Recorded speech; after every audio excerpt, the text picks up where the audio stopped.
Welcome back to my channel guys. Animesh की बैठकी में आप लोग का फिर से एक बार स्वागत है। आज की चर्चा में हम लोग बात करने वाले हैं कोको द्वीप के बारे में। कोको द्वीप क्या है, कहाँ है, चलिए जानते हैं। और कोको द्वीप को लेकर चीन से किस तरह का विवाद है वो भी हम लोग अभी देखें।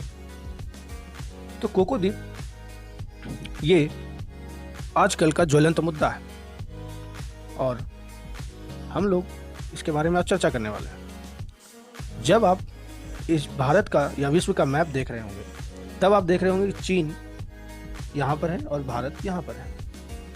और चीन मैक्सिमम जो व्यापार है वो इस रास्ते से होते हुए करता है, यानी हिंद महासागर के रास्ते ही करता है। कच्चे तेल का व्यापार हो, आयात हो या निर्यात हो, इसी से क्षेत्र से करता है। तो चीन इस बात को जान रहा है कि कल के दिन भविष्य में अगर हमें भारत से युद्ध हुई तो भारत ये जो हमारी लाइफ लाइन है इसमें रुकावट पैदा कर सकता है। तो चीन ने क्या किया है, चीन ने यहाँ पे कोको आइलैंड है, यानी भारत से म्यांमार के नीचे अंडमान निकोबार के ऊपर एक आइलैंड है जिसे हम लोग कोको द्वीप कहते हैं। वो द्वीप छोटे छोटे द्वीपों से मिलकर बना है।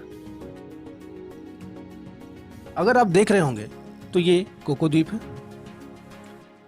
ये छोटे छोटे द्वीपों से मिलकर बंगाल की खाड़ी में यानी बे ऑफ बंगाल में सिचुएटेड है, जिसे आप कोको द्वीप के नाम से जानते हैं।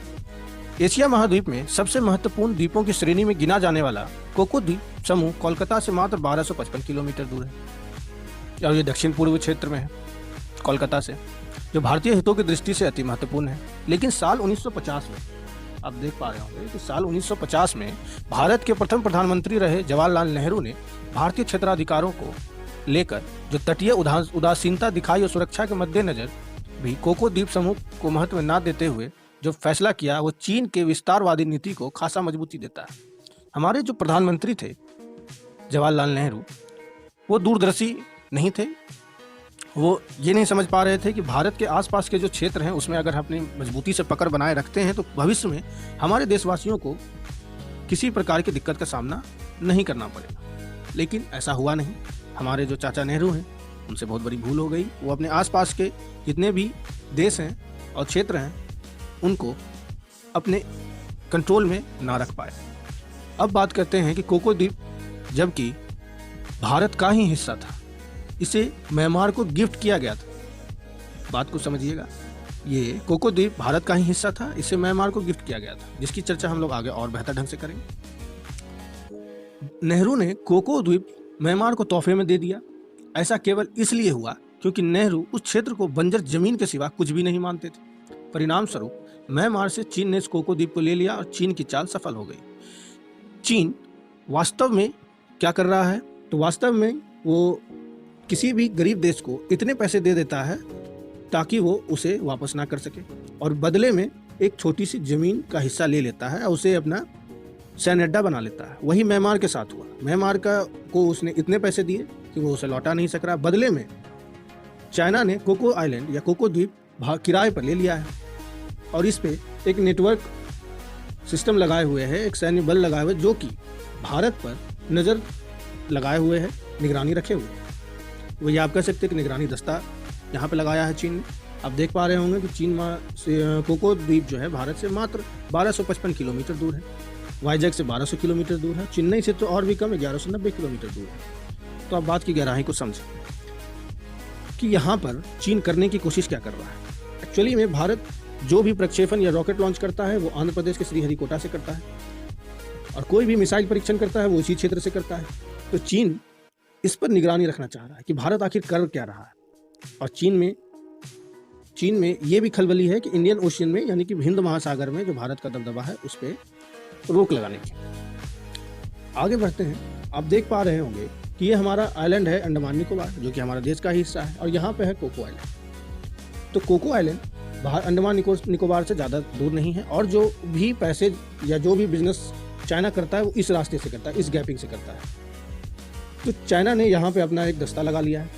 तो भारत भी बाद में यहाँ पर जैसा कि सुनने में आ रहा है कि यहाँ पे अपना एक बेस बना लिया है, सैन्य बेस, जो कि 3 टुकड़ियों से लैस है। इसकी कोई कंफर्मेशन तो नहीं है, लेकिन इसका अंदाज़ा सभी को है कि यहाँ पे भारत ने बेस बना लिया है जिसमें तीनों सैन्य की ताकतें हैं, थल, जल और वायु, तीनों सेना यहाँ पे मौजूद है। आप इस स्लाइड में देख पा रहे होंगे कि यहाँ पे लॉर्ड माउंटबेटन है और ये प्रधानमंत्री नेहरू है। इन दोनों में बहुत ही गहरी दोस्ती थी। इस दोस्ती का खामियाजा ये निकला कि लॉर्ड माउंटबेटन या ब्रिटिश सरकार ये नहीं चाहते थे कि भारत अपने आसपास के द्वीपों पर मजबूती से पकड़ बनाए रख सके। तो इसलिए माउंटबेटन ने चाचा नेहरू यानी हमारे प्रधानमंत्री का माइंड वॉश करते करते उन्हें इस विषय में सोचने से दूर रखा कि भारत का भविष्य में इस तरह से नज़रिया रखना कितना लाभकारक हो सकता है। ये चाचा नेहरू उस समय नहीं समझ पाए और म्यांमार को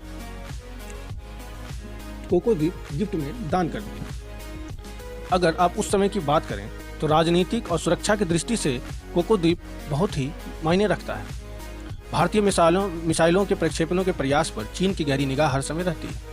जब भी हिंद महासागर या बंगाल की खाड़ी में भारत अपने किसी भी तरह की गतिविधियों को अंजाम देता है, इस पर चीन की नज़र होती है। देखा जाए तो किसी भी राष्ट्र के लिए उसकी सुरक्षा गतिविधि में किसी दूसरे देश की तीखी नज़र नुकसानदायक हो सकती है। प्रगतिशील राष्ट्र के लिए यह एक चिंता का विषय है। तो इन पूरी चर्चा में आप चीन की चाल समझ पा रहे होंगे।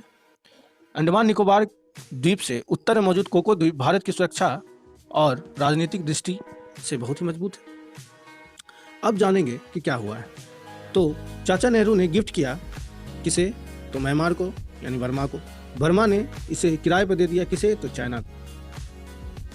अब आप देख पा रहे होंगे कि भारत के लिए खतरा ये कैसे। आप जब 2006 की ये सैटेलाइट व्यू देख पा रहे होंगे तो यहाँ कुछ नहीं है।